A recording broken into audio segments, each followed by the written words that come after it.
How do you do, ladies and gentlemen? This is my Thanksgiving Day blog and my Thanksgiving Day message. I want you all to realize that you should be thankful to this country no matter what's happening in your life, because compared to any other country in the world, no matter how bad off you are, you're still better off than everybody else in almost any place in the world. Even if you haven't got a job, you have unemployment. If you haven't have unemployment, and if you have a problem medically, there's emergency rooms that will take care of you even if you haven't got a nickel.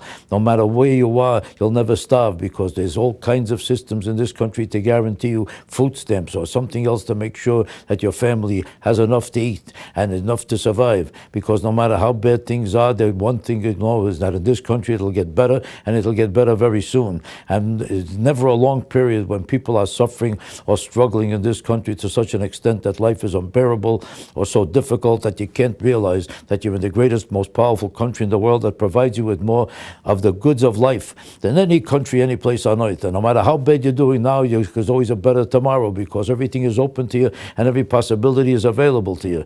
So you should thank God for the future you have, even if you're not doing so hot now. Why? Because this is the greatest country on earth. And we should thank God for another thing, that Barack Obama is failing and failing more and more every day in terms of his influence on America, because this great man that everybody heralded as the new Messiah, proven that everything he wants to accomplish would only destroy this country from every direction.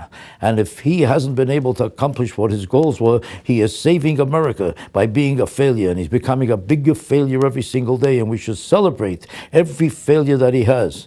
This is not to wish him any harm. I wish him the best of everything and the healthiest life and the happiest life. God bless him. He means well, but just because he means well doesn't mean that he should be a president.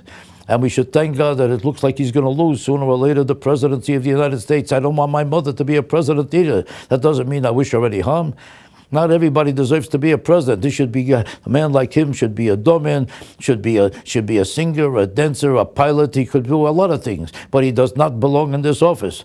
And we should thank God for the failures he has so far in almost every department of everything he's trying to accomplish. His healthcare program looks like it's going to go down the drain, and if it doesn't go down the drain, we should thank God not only for him, but we should thank God for Senator Lieberman and the other senators who are swearing that they'll filibuster this measure. And even if they don't filibuster it, it's going to destroy the significance of all the major parts of it that are going to hinder the progress of this country. All the taxations it wants to impose, and all the costs and the problems it'll create, and how it'll destroy Medicare. This man doesn't know it, but he's destroying America if he succeeds. And we got to thank God for his failures. If his popularity has gone down from 73% to 46%, and every time you read the paper or watch any poll, it's going down further and further. By the time this speech is over, I'm making he'll probably be 38% or 32%. And pretty soon he'll be looking for a job, but not in this field. This is not his business. And we should thank God for the fact that there's a tremendous resurgence of the Republicans and the Republican Party, and because sooner or later, because of the fact that everybody's beginning to notice that he doesn't know what he's doing, he doesn't know what he's talking about, his field is just making speeches. And every time he's making a speech, we should thank God that he doesn't know what he's talking about, and that people are beginning to notice it. We should thank God for the American people who are beginning to be intelligent enough to see that this man is in the wrong field, in the wrong place, at the wrong time. This is not his business. And thank God that this will be a great country to live in as soon as he gets out of office. And it's becoming more and more obvious every day that his influence is going down the drain, and he's going down the drain, not personally. I don't wish him any harm, but politically he's going down the drain. That's why I say we should thank God. We should give more thanks than ever. This is a great Thanksgiving to see the complete destruction of this man's political career. And let's get him a job where he belongs. In some way he could make a living, be comfortable, and stop wasting the time and all the misery that he's trying to create for the American people. He doesn't mean to create it, but that's his personality.